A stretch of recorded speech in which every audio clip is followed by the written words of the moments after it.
أعوذ بالله من الشيطان الرجيم.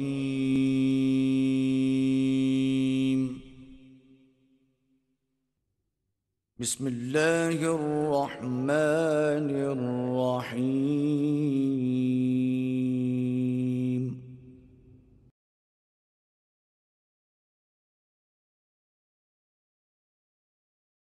وَإِذْ قَالَ رَبُّكَ لِلْمَلَائِكَةِ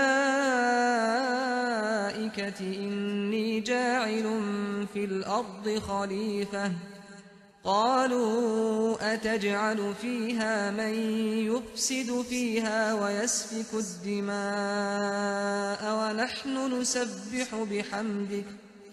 وَنَحْنُ نُسَبِّحُ بِحَمْدِكَ وَنُقَدِّسُ لَكَ قال إني أعلم ما لا تعلمون وعلم آدم الأسماء كلها ثم عرضهم على الملائكة فقال أنبئوني بأسماء هؤلاء إن كنتم صادقين قالوا سبحانك لا علم لنا إلا ما علمتنا إنك أنت العليم الحكيم. اللهم صل على سيدنا ومولانا محمد. اللهم صل على سيدنا ومولانا محمد وعلى آله وصحبه وبارك وسلم. اللهم صل على سيدنا ومولانا محمد. نفس واحدہ، اس رب سے جس نے تمہیں ایک جان سے پیدا فرمایا. وَخَلَقَ مِنْهَا زَوْجَهَا، اور اس جان یعنی سیدنا آدم علیہ السلام سے ہی اس کا جوڑ جو ہے وہ پیدا فرما دیا.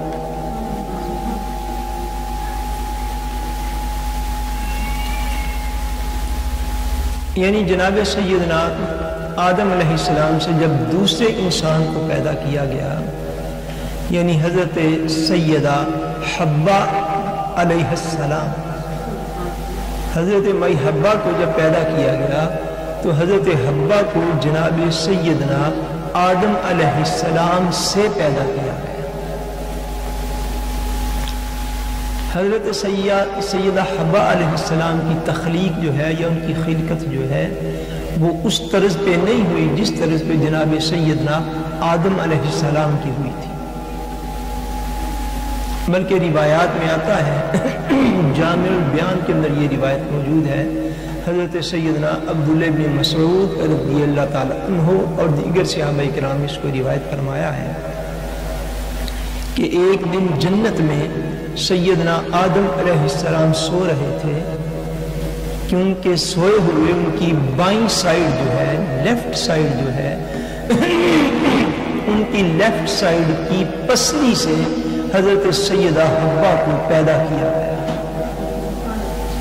ان کی بائیں سائیڈ کی پسلی سے پیدا کیا گیا. کہ اللہ تبارک و تعالیٰ وحدہ لا شریک کا ایک نظام ہے جو ایک معمول میں چلتا ہے، اور ایک نظام ایسا ہے جو کہ معمول سے ہٹ کے چلتا ہے. تاریخ انسانیت کو اگر آپ پڑھیں، سنیں اور سمجھیں تو انسان کی پیدائش کے کم و بیش 4 طریقے اللہ تبارک و تعالیٰ نے استعمال فرمائے. ایک طریقہ وہ ہے جس سے دن رات ہر روز لاکھوں کروڑوں انسان جو ہے وہ دنیا میں آتے ہیں، یعنی ماں اور باپ کے وجود کے بعد. ایک طریقہ وہ ہے جو اللہ تبارک و تعالیٰ نے ساری مخلوق کو دکھایا. وہ طریقہ تھا جس طریق پر جناب حضرت سیدنا عیسیٰ علیہ السلام کو پیدا کیا گیا. کہ والدہ تو موجود تھی مگر بغیر باپ کے اللہ تبارک و تعالیٰ نے آپ کو پیدا فرما دیا۔ ایک طریق یہ تھا جو حضرت سیدہ حوا علیہ السلام کی پیدائش میں اللہ تبارک و تعالیٰ نے اختیار فرمایا اور ظاہر فرمایا کہ حضرت سیدہ حوا کو حضرت آدم علیہ السلام کی بائیں پسلی سے پیدا فرما دیا،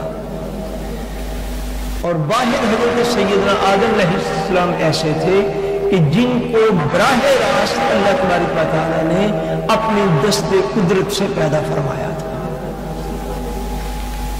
یعنی یہ چار طریقے جو ہے وہ آپ کو انسانوں کی پیدائش میں ملتے ہیں مختلف۔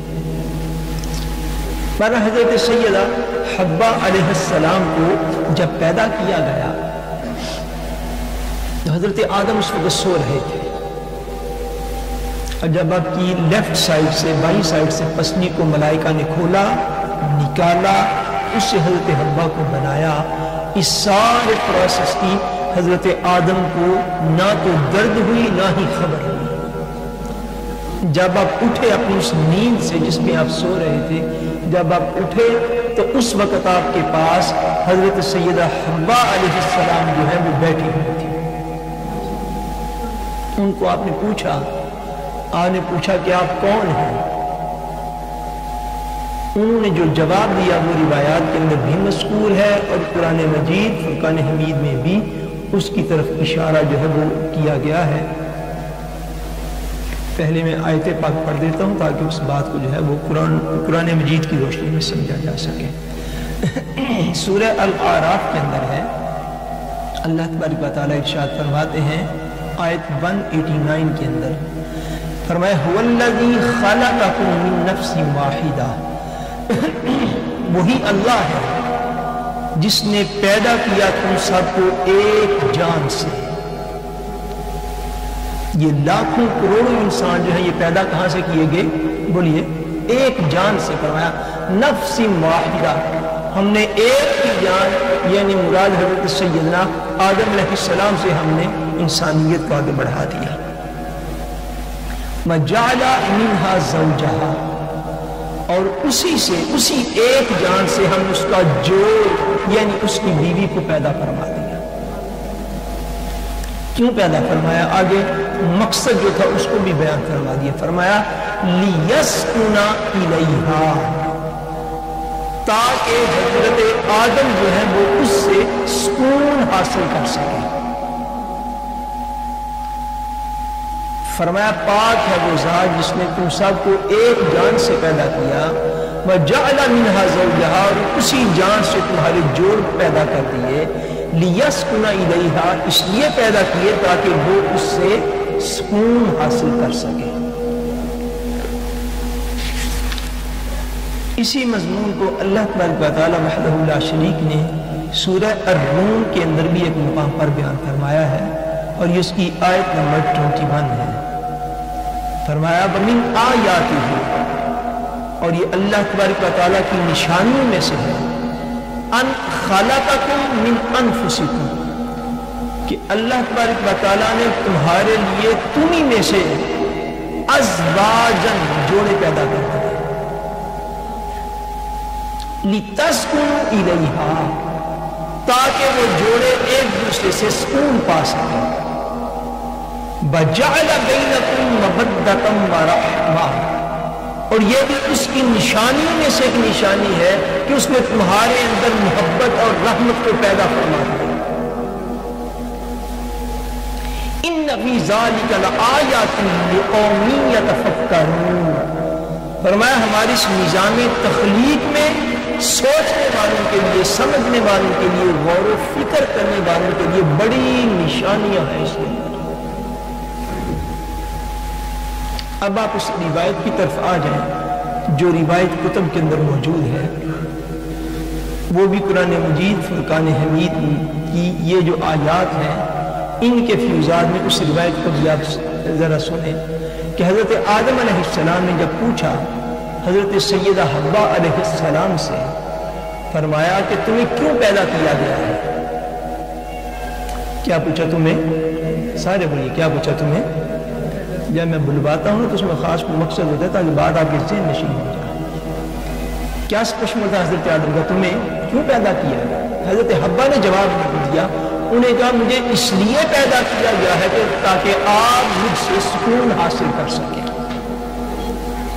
اور یہی قرآن مجید فرقان حمید نے مختلف آیات کے اندر اللہ تبارک و تعالیٰ نے یہی ارشاد فرمایا کہ ہم نے تمہیں ایک جان سے پیدا کیا، اسی سے تمہارے جوڑ آگے ہم نے بنا دیے، اور یہ جو رشتہ زوجیت ہے، رشتہ زوجیت جو ہے، میاں بیوی کا جو تعلق ہے، میاں بیوی کا جو رشتہ ہے، میاں بیوی کا یہ جو جوڑ ہے، یہ ہم نے اس لیے پیدا کیا تاکہ وہ پہلا مرد یعنی سیدنا آدم علیہ السلام یا آئندہ سارے آنے والے مرد، فرمایا یہ جوڑ اس لیے پیدا کیا تاکہ مرد جو ہیں وہ اپنی اس جوڑ سے جو ہے وہ سکون، راحت اور اطمینان حاصل کر سکے۔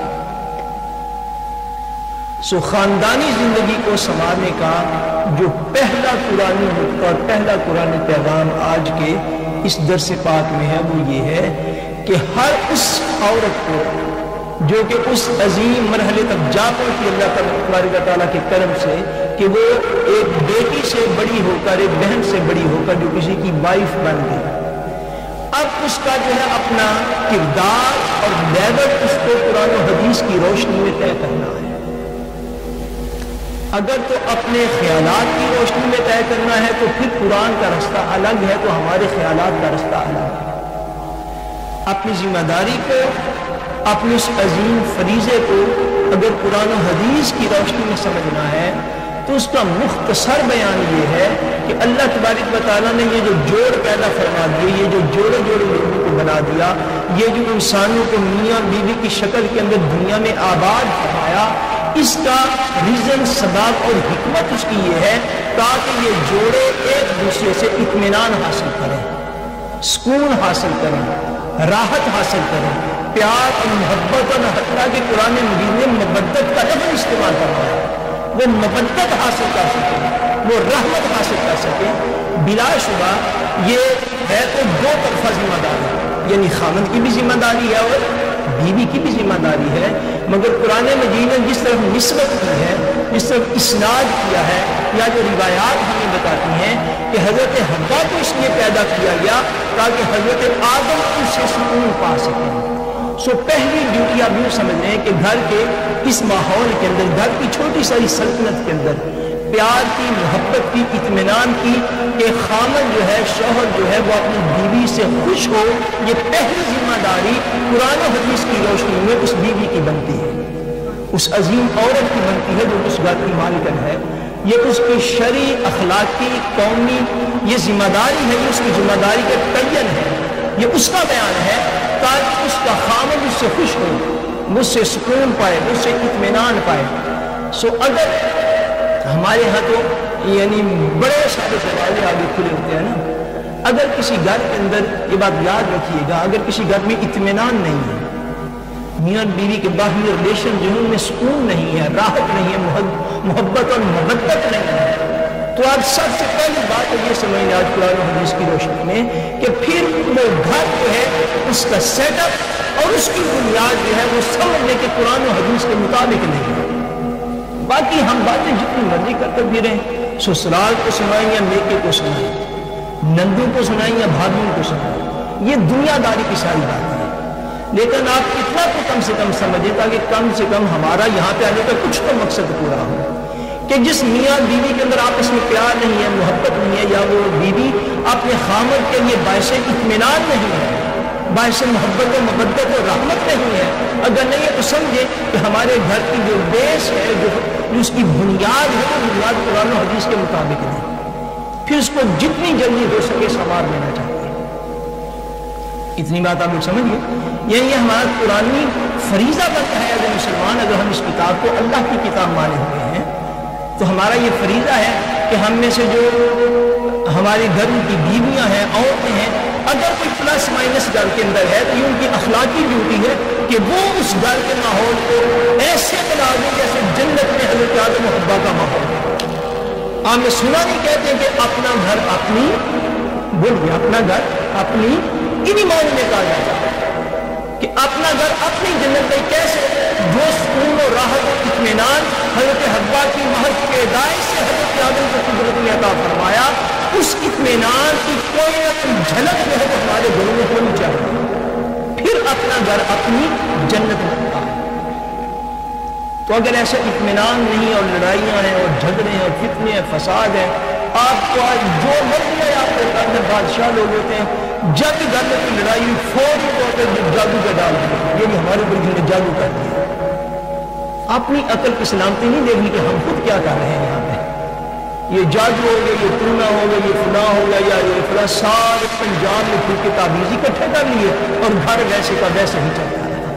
روزانہ لڑائی، یہ فتنہ فساد جس گھر کے اندر ہے، وہ گھر جو ہے وہ بیسکلی طور پر اس قرآنی رویے کو اپنا نہیں رہا کہ جس مقصد کی خاطر اللہ تبارک و تعالیٰ نے یہ جوڑ اور جوڑے پیدا فرمائے تھے۔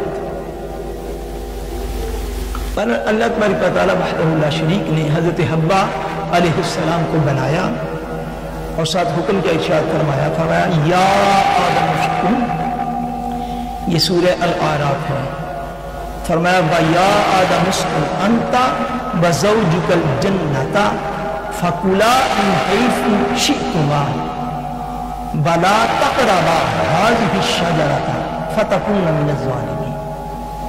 فرمایا پھر ہم نے یہ ارشاد فرمایا کہ اے آدم أَنْتَ وَزَوْجُكَ، آپ بھی جنت میں رہیں اور آپ کے وسیلہ سے آپ کی وائف، بیوی اور زوجہ جو ہے وہ بھی جنت میں رہیں۔ سبحان اللہ۔ جنت میں رکھنا مقصود حضرت آدم کا تھا، حضرت حوا کا مقصود نہیں تھا کہ ان کو جنت میں رکھا جاتا، مقصود حضرت آدم کو رکھنا تھا، مگر فرمایا یا آدم اسکن انت وزوجک الجنہ، آپ بھی جنت میں رہیں اور آپ کی وائف جو ہے وہ بھی جنت میں رہیں، فَكُلَا مِنْ حَيْثُ شِئْتُمَا، یہ ساری جنت آپ کے سامنے اوپن ہم نے کر دی ہے، ساری جنت میں جہاں چاہے چلے جائیں، جہاں چاہے سیر کریں، جہاں چاہے پھریں، اور جو آپ کے جی میں آئے آپ اس کو کھاتے رہیں اور پیتے رہیں۔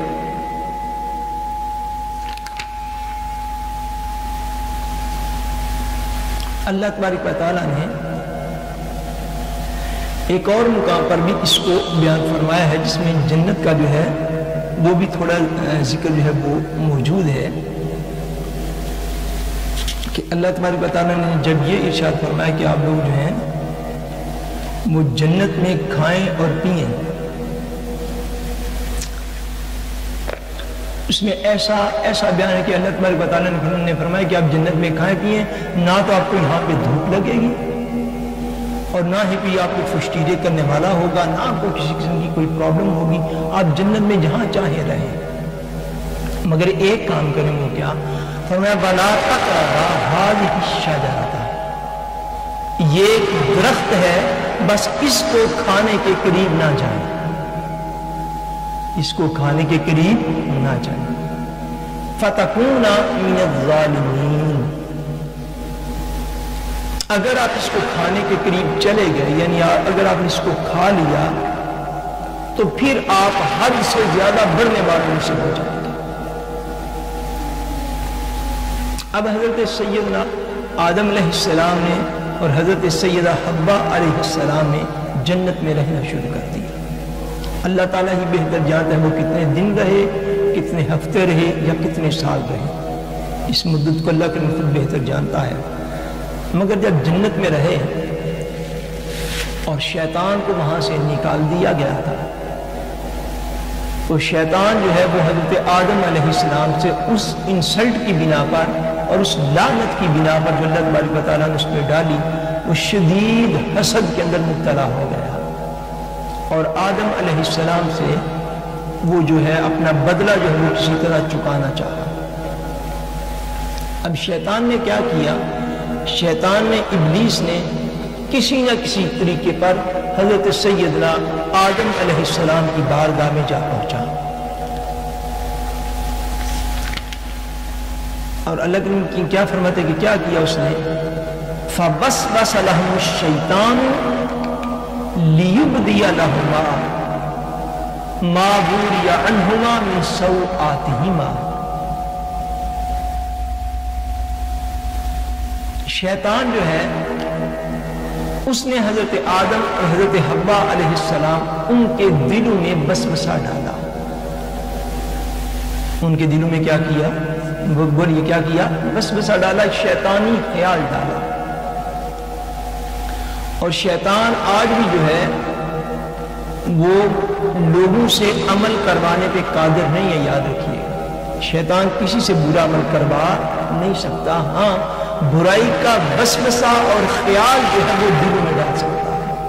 اس پر اس کو رب کریم نے قدرت دی ہے. وہ وسوسہ ہی ڈالتا ہے، وہ ایک برا خیال ہی ڈالتا ہے، عمل انسان کا اپنا ہوتا ہے. اللہ تبارک و تعالیٰ فرماتے ہیں فَوَسْوَسَ لَهُمُ الشَّيْطَانُ، شیطان نے ان کے دونوں کے دلوں میں وسوسہ ڈالا. یہ وسوسہ اس نے ڈالا کیوں؟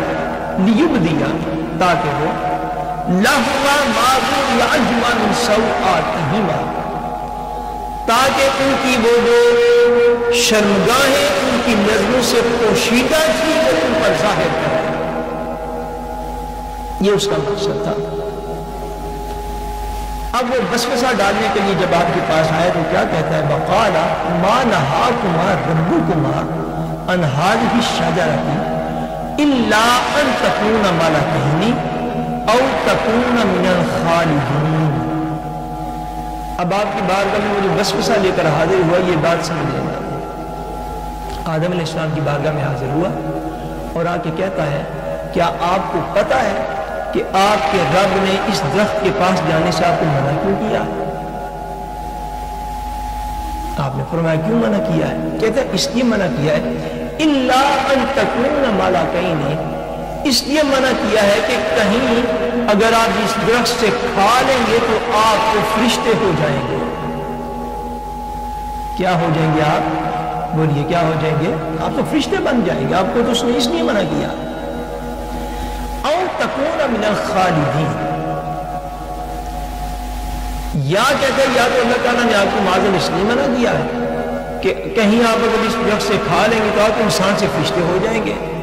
تو یا کیا ہوگا تکون من الخالدین، یا آپ ہمیشہ جنت میں رہنے والے بن جائیں گے. اس لیے آپ کو رب تعالیٰ نے منع کر دیا ہے کہ یہ درخت جو ہے اس کے اندر یہ کوالٹی موجود ہے، جسے ایک اور مقام پر اس نے کہا سورہ طٰہٰ کے اندر ہے فَوَسْوَسَ إِلَيْهِ الشَّيْطَانُ قَالَ يَا آدَمُ هَلْ أَدُلُّكَ عَلَى شَجَرَةِ الْخُلْدِ وَمُلْكٍ لَا يَبْلَىٰ. اس نے کہا آپ کو اس درخت کے پاس اس لیے نہیں جانے دیا جا رہا هَلْ أَدُلُّكَ عَلَى شَجَرَةِ الْخُلْدِ کہ یہ درخت جو ہے یہ دائمی ہمیشہ کی زندگی کا درخت ہے، کہ اس درخت سے جو کھا لیتا ہے وہ ہمیشہ زندہ رہے گا. وَمُلْكٍ لَا يَبْلَىٰ، اور اس کو ایسی بادشاہت مل جائے گی جس بادشاہت کو کبھی زوال نہ پا سکے. یہ وسوسہ اندازی جا کے کی حضرت آدم علیہ السلام کے پاس کہ یہ درخت جس سے اللہ کریم نے آپ کو منع کیا ہے، اس نے اس لیے منع کیا کہ اگر آپ اس درخت سے کھائیں گے تو آپ فرشتے بن جائیں گے. یا دوسری چیز یہ ہے کہ آپ کو ہمیشہ کی زندگی جو ہے وہ مل جائے گی. تو اس لیے اس نے اللہ کریم نے آپ کو منع کر دیا. آپ نے اس کی یہ بات سنی. اس مقام پر جو سمجھنے والی بات ہے پہلے اس کو سمجھ لیجئے کہ شیطان جب وسوسہ اندازی کرتا ہے کسی عام انسان پر تو وہ وسوسہ اندازی جو ہے وہ ہر فیلڈ سے متعلقہ جو لوگ ہوتے ہیں ان کے فیلڈ کے حوالے سے وسوسہ اندازی ہوتی ہے. کیا میں نے عرض کیا؟ ہر فیلڈ اور شعبے کے ساتھ جس شعبے کے ساتھ انسان کا تعلق ہوتا ہے اس شعبے سے متعلقہ ہی جو ہے اس کے اندر غلط فہمیاں اور وسوسے جو ہے وہ آگے ڈکلیئر کرتا ہے. اگر کوئی بندہ کھیل کے میدان میں ہو تو اس سے کھیلوں اور کھلاڑیوں کے وسوسے، اگر کوئی بندہ میڈیکل کے میدان میں ہے تو اس کے اندر اس میدان کے وسوسے، اگر کوئی انجینئرنگ کے میدان میں ہے اس کے اندر اس میدان کے وسوسے، اگر کوئی سیاست کے میدان میں اس کے ذہن میں اس کے میدان کے وسوسے. بھائی ایسا نہیں ہو سکتا ایک بندے کو دلچسپی ہی کوئی نہیں کھیل کے ساتھ، وہ کھلاڑی ہے ہی نہیں ہے تو کھلاڑیوں کے تہجد گزاروں کے وسوسے نہیں ڈالتا. یہ بات ذہن میں رکھیے. وہ میڈیکل اور طب کے اندر موجود لوگوں کو انجینئرنگ کے وسوسے میں ڈالتا ہے. یعنی وسوسہ جو ہے وہ کامیاب تب ہی ہو سکتا ہے جب اس بندے کے فیلڈ سے نکلتا ہو. جیسا کہ اس مقام پر ہے آدم علیہ السلام جنت کے اندر موجود ہے. ان کو کہتا ہے کہ آپ اس درخت کھانے سے اس لیے منع کر دیا گیا ہے کہ اگر آپ کھائیں گے آپ کو ہمیشہ یہاں پہ رہ جائیں گے. تو قدرت کو آپ کو یہاں پہ رکھنا منظور نہیں ہے. تو اگر آپ ہمیشہ جنت میں رہنا چاہتے ہیں تو اس درخت سے تھوڑا سا کھا لیں. اب بات کو سمجھ رہے ہیں؟ اگر آپ فرشتہ بننا چاہتے ہیں انسان سے فرشتہ ہونا چاہتے ہیں تو اس درخت سے تھوڑا سا کھا لیں. ملک لا یبلا اگر آپ ایسی سلطنت اور بادشاہ چاہتے ہیں جو کبھی ختم نہ ہو تو اس درخت سے تھوڑا سا کھا لیں. یعنی جیسا کسی بندے کا فیلڈ ہوتا ہے اس فیلڈ کے مطابق وسوسہ اندازی کرتا ہے. کھلاڑی کو اس کے کھیل کے مطابق، سیاستدان کو اس کی سیاست کے عین مطابق، اور بالکل اسی طرح نمازی کو اس کی نماز کے مطابق، روزہ دار کو اس کے روزے کے مطابق، حاجی کو اس کے حج کے مطابق، جہاد کرنے والے کو اس کے جہاد کے مطابق. جیسے جیسے کسی کا فیلڈ ہوتا ہے ویسے ویسے ہی وہ وسوسہ اندازی ہوتی ہے. اسی لیے تو اس کی وسوسہ اندازی کامیاب ہو جاتی ہے کہ خاص طور پر جب لوگ اس کو دین کے فیلڈ کے اندر آگے آتے ہیں اور دینی خدمات کے فیلڈ میں آتے ہیں یا دین سیکھنے کے لیے آتے ہیں تو پھر اس کی وسوسہ اندازی اس کے فیلڈ کے مطابق ہوتی ہے. پھر اس کی وسوسہ اندازی اس فیلڈ کے مطابق ہوتی ہے. پھر وہ یہ باتیں ذہن میں وسوسے ڈالتا نہیں گئی جیسا تو بات پڑھ سکتا ایسی تو کوئی نہیں پڑھ سکتا. میں جیسی تو تقریر کر سکتے ایسی تو کوئی کر ہی نہیں سکتا دنیا کے اندر. جیسی تلاوت تجھے آتی ایسی تو تلاوت کوئی ہو ہی نہیں سکتی. جتنا نمازی تو ہے تیرے سے اچھا تو نمازی کائنات میں کبھی پیدا نہیں تھا ہوا.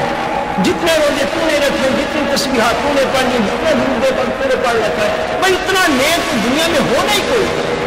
یہ بات سمجھنے والی اور یاد رکھنے والی ہے کہ جس فیلڈ کا بندہ ہوتا ہے اس کے فیلڈ کے مطابق بھی اس کی وسوسہ اندازی ہوتی ہے.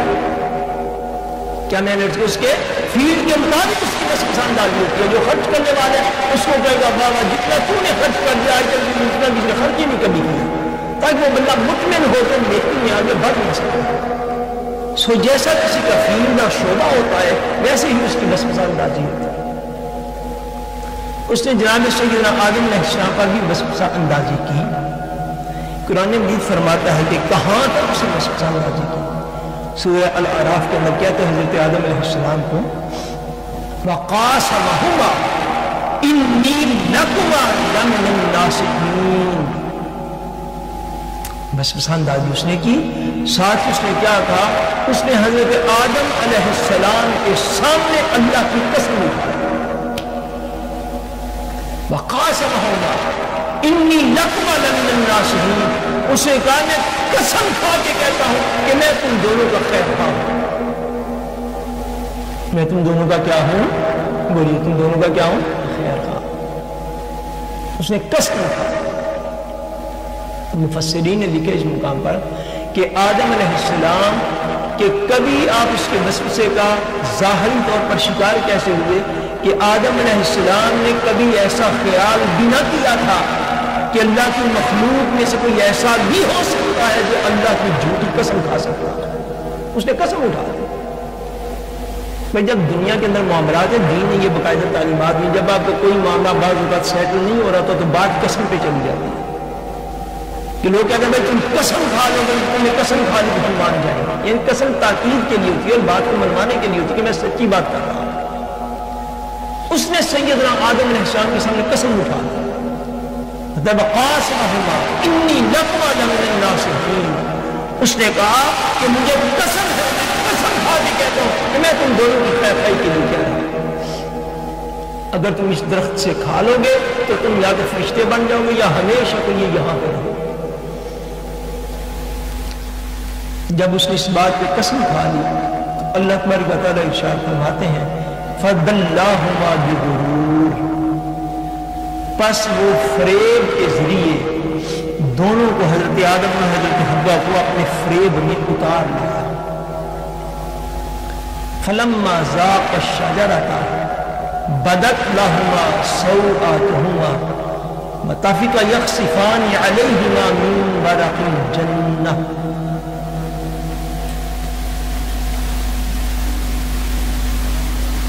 اگر آپ مجھے اجازت دیں تو یہ قرآن مجید کا مقام ہے. میرا جی چاہتا ہے کہ 5 7 8 آیات جو ہیں یہ خالی پڑھ کے ان کا ترجمہ کر کے تو بات کو ختم کر دوں. اور یہ اتنی ایمان افروز آیات ہیں کہ ان کے اندر سارے باقی کی ڈیٹیل جو ہے وہ موجود ہے. فرمایا کہ جب فلما ذاق الشجرہ تھا، جب حضرت آدم حضرت حوا نے اس درخت میں سے تھوڑا سا چکھ لیا. اب چکھ کیوں لیا یہ بھی بات سمجھنے والی. وہ جو بھی درخت تھا جنت کے اندر اللہ تبارک و تعالیٰ نے منع فرمایا کہ اس درخت سے آپ نے نہیں کھانا. وہ جس درخت کی طرف، جس ٹری کی طرف اشارہ کر کے ہذہ شجرہ کہہ کے کہا گیا، حضرت آدم نے یہ سمجھا کہ شاید اسی درخت کا حکم مجھے دیا گیا. مثلا اب یوں سمجھ لیں کہ اگر بالفرض زیتون کے درخت کے قریب جانے سے منع کیا گیا، زیتون کے درخت کے قریب جانے سے منع کیا گیا، تو آدم علیہ السلام سمجھے کہ شاید یہ جو مخصوص ٹری اور درخت ہے اس سے منع کیا گیا. حالانکہ آپ کو اس قسم کے سارے درختوں کا پھل کھانے سے روکا گیا. اب بات کو سمجھیں، یعنی یہ کہنا کہ اس قسم کے تمام درختوں کے قریب نہ جانا، ایسے واضح حکم موجود نہ تھا. حکم یہ ہوا ہذہ شجرہ تک، اس درخت کے قریب نہ جانا. اب اگر بالفرض وہ زیتون کا درخت تھا تو آدم علیہ السلام نے یہ سمجھا کہ شاید صرف یہ جو ایک سنگل درخت ہے اس کے قریب جانے سے منع کیا گیا، جبکہ حکم کی حکمت و نوعیت یہ تھی، منع فرمایا جا رہا تھا کہ اس قسم کے زیتون کے، یعنی بالفرض اگر وہ زیتون کا درخت تھا تو حکم یہ تھا کہ زیتون کے جتنے بھی درخت ہیں ان کے قریب نہ جانا. آدم علیہ السلام نے یہ سمجھا کہ بس جس کی طرف اشارہ کر دیا گیا ہے اس درخت سے مجھے روکا جا رہا ہے. سو آپ اس درخت سے تو نہ کھایا، مگر اسی قسم کے کسی دوسرے درخت سے آپ نے تھوڑا سا کھا لیا. یہ ساری شیطان کی مسکن ڈالی تھی، اس کا بھی یہ نتیجہ تھا کہ آپ کو اللہ تبارک و تعالیٰ کا حکم سمجھنے میں اس مقام پر بھول کاری ہو گئی. اور بھول سے آپ یہ سمجھے کہ شاید اس درخت ایک کی بات ہو رہی تھی، اس کے ساتھ والے دوسرے کی بات نہیں تھی ہو رہی. حالانکہ بات جو بھی مفسرین نے فرمایا کہ اس قسم کے کسی بھی درخت کے قریب نہ جاتے، مگر جب بھول کاری ہو گئی اور نہ سمجھ پائے تو فلما ذاق الشجرہ تھا، جب اس درخت سے کھا لیا تو کیا ہوا؟ بدت لہما سوآتہما وطفقا یخصفان علیہما من ورق الجنہ. جب مولا کی فرماتے ہیں جب ان دونوں نے سیدہ حوا نے اور سیدنا آدم علیہ السلام نے اس درخت سے کھایا، اسی وقت کیا ہوا؟ جس وجہ سے شیطان ان پر وسوسہ اندازی کر رہا تھا، ان کے جسم کے وہ حصے جو چھپانے کی جگہ تھی، وہ کھانے کی وجہ سے وہ جگہ جو تھی وہ بے نقش ہو گئی. اب وہ کیا کر رہے تھے؟ مطابق یخصفان علیہما من ورق الجنہ. اللہ تعالیٰ فرماتے ہیں اب جب انہوں نے یکدم وہ اپنے اوپر دیکھی کیفیت تو وہ جلدی سے جنت کے پتے لے کر اپنے اوپر چپکانے لگ گئے. بناداہما ربہما الم انہکما عن تلکما الشجرہ. فرمایا پھر ان کے رب نے انہیں آواز دی اور کہا کیا میں نے تمہیں منع نہیں کیا تھا ان تلکما الشجرہ کہ تم اس درخت کے پاس تم دونوں نہ جانا. وَأَقُلْ لَكُمَا إِنَّ الشَّيْطَانَ لَكُمْ عَدُوٌّ مُّبِينٌ. اور کیا میں نے تمہیں کہہ نہیں دیا تھا کہ شیطان تمہارا کھلا ہوا دشمن ہے؟ مولا تم فرماتا ہے اسی وقت وہ عرض کرنے لگے قَالَ رَبَّنَا ظَلَمْنَا أَنفُسَنَا وَإِن لَّمْ تَغْفِرْ لَنَا وَتَرْحَمْنَا لَنَكُونَنَّ مِنَ الْخَاسِرِينَ. وہ دونوں عرض کرنے لگے مولا ہم نے اپنی جان پر زیادتی کی ہے، ہم حد سے بڑھ گئے تھے. وَإِن لَّمْ تَغْفِرْ لَنَا اگر تم نے ہمیں نہ بخشا وَتَرْحَمْنَا اور ہم پر رحم نہ فرمایا لَنَكُونَنَّ مِنَ الْخَاسِرِينَ تو ہم یقیناً نقصان اٹھانے والوں میں سے ہو جائیں گے. جب اتنا ہوا تو اللہ تبارک و تعالیٰ فرماتے ہم نے کیا کیا؟ ہم نے فرمایا قَالَ اهْبِطُوا بَعْضُكُمْ لِبَعْضٍ عَدُوٌّ. فرمایا اب تم اس جنت سے نیچے اتر جاؤ، زمین پر اتر جاؤ. بعضکم لبعض عدو، تم زمین پر ایک دوسرے کے دشمن ہوگے انسان. وَلَكُمْ فِي الْأَرْضِ مُسْتَقَرٌّ وَمَتَاعٌ إِلَىٰ حِینٍ، مگر یاد رکھنا زمین پر تمہارا ٹھکانہ مستقل نہیں ہے. وَلَكُمْ فِي الْأَرْضِ مُسْتَقَرٌّ، تھوڑی دیر کے لیے، متاع إِلَىٰ حِین، بس تھوڑی دیر کے لیے تم دنیا کی زندگی انجوائے کرو گے، بس تھوڑی دیر کے لیے دنیا کی زندگی میں رہو گے، تھوڑی دیر تک بس تمہیں وہاں پہ رہنا ہے، اور تھوڑی دیر تک تمہارا ٹھکانہ جو ہے وہ زمین پر رکھ لیا گیا ہے. بالکل فرمایا تھوڑی دیر ہوگی راحی، مخصوص مدت ہے، اتنی دیر تک تم سارے زمین پر رہو گے. وقال قال فیہا تحیون، فرمایا اسی زمین میں تم زندگی گزارو گے. وفیہا تموتون، اسی زمین میں تم مرو گے. ومنہا تخرجون، اور اسی زمین سے تم پھر زندہ کرو گے. فرمایا ایسی زمین پر ہم تمہیں بھیج رہے ہیں کہ اسی زمین میں تم زندگی گزارو. قال فیہا تحیون، اسی زمین میں زندہ رہو. وفیہا تموتون، اور اسی زمین پر مر جاؤ. ومنہا تخرجون، اور اسی زمین سے پھر تمہیں زندہ کر کے کھڑا کرو.